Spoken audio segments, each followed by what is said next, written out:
Okay, last system here, last example. This one's big. This one's got 1, 2, 3, 4, 5 inequalities listed inside of it. And we're going to try to plot this. Now, a couple of these are nice. Let's take the top two. X is greater than or equal to 0. Y is greater than or equal to 0. All that means is that the x values are all positive or 0. So it's on a graph, it'd be everything to the right of the origin. And here we've got y is greater than or equal to 0, so y has to be positives or 0. And so that just means you're looking at everything above the x-axis. So you're thinking to the right of the y-axis, above the x-axis. Basically, this combination gives us quadrant 1. Okay? So these two things together give us quadrant 1. It really restricts the whole graph to that region. Okay? So when I plot this out, I don't need any more than just quadrant 1 to be shown. Okay. Now the other three, I'm going to go ahead and mark these off in different colors. We'll go green, we'll go purple, and we'll go red. I hope these show up pretty well on the camera. I don't know. With the green, this one, it's pretty obvious what the x and y intercepts are. They're both 2, right? If you cover up the x, the y-intercept is 2 and the x-intercept is 2.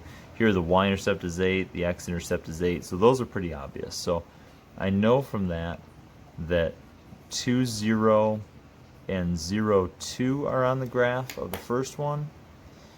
I know that 8, 0, and 0, 8 are on the graph of the second one. And for this third one, the x-intercept, 2x equals 10, is going to be 5. So it'd be 5, 0. And the y-intercept is just 10. So that'd be 0, 10. Alright, so that does give me pretty good idea what the graph will look like. So let's go ahead and sketch that out. Again, I only need first quadrant points. So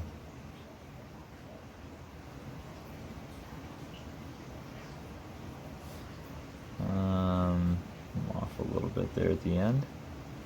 And I need to go up to 10. I don't need to go higher than 10, but maybe I'll go a little bit higher than 10. Let's put 10 right about here. So 10, 9, 8, 7, 6, 5, 4, 3, 2, 1, 0. It's right there.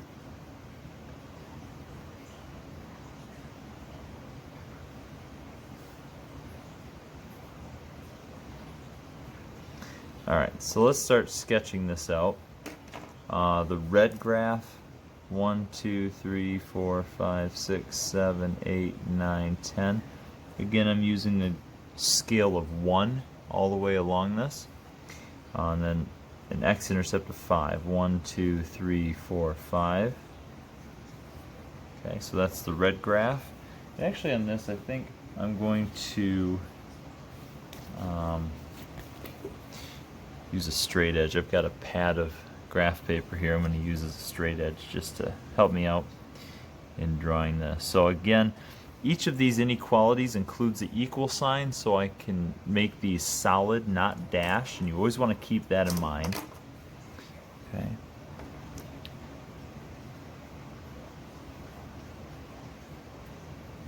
Alright, that's a good graph. First one. Alright, now let's look at the top. Well, no, I'll go with the middle one, the purple. Purple is 8 in both directions. So it'd be 8 in the y, 6, 7, 8 in the x. And again, I'm going to sketch that in. Actually, yeah, as I draw these, maybe I should do the test points as I go, before I get too carried away here. Let's do a test point for the red. Let's again do 0, 0. So if I do 0, 0, I plug that into this red equation. It's going to be 2 times 0 plus 0 is 0, and that is greater than or equal to 10. So with the red equation, I want to shade everything below the graph. Now, because we're just dealing in the first quadrant here, everything to the right of the y-axis and above the x, I don't really need to shade outside of that. So I know my solution is going to be somewhere on the inside here. Okay, because that's the side that contains the origin. Okay, now let's look at the purple. I just plotted the 2 points a moment ago. Let's connect them.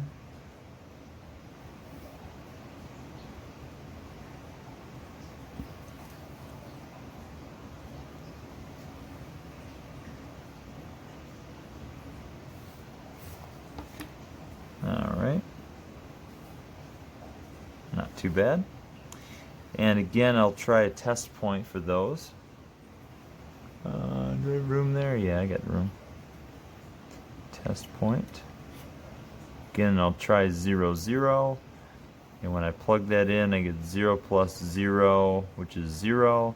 And that is indeed less than or equal to 8. That's true. So we want to shade on that side. So we're going to shade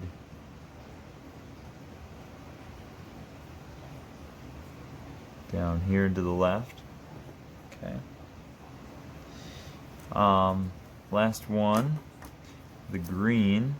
We've got 2, 0. That's the x value, and 0, 2. That's the y.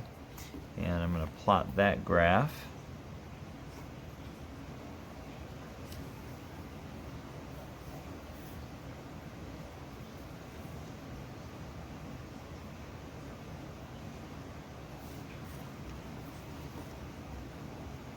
And if I do my test point for the green,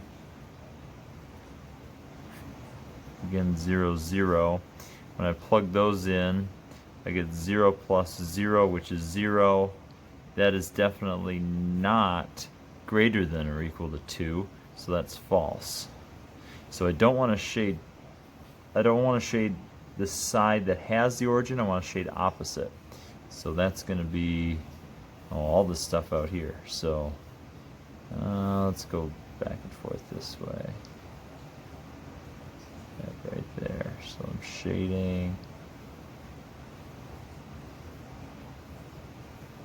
all this stuff right up to my line.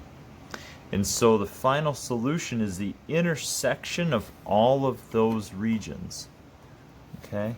So the only thing that gets shaded every time is this region right here in between.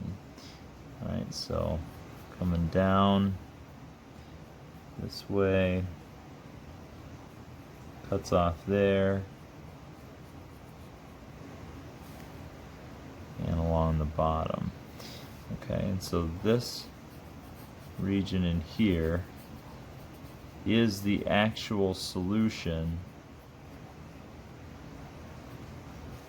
to the original system of inequalities. Okay, a little messy, not too bad. That looks pretty decent. All right. Thing to remember though on this one, you're going to see this quite a few times when you have x greater than or equal to 0, y greater than or equal to 0. That combination will give you quadrant 1. So you don't have to plot anything outside of quadrant 1, just keep it all in quadrant 1.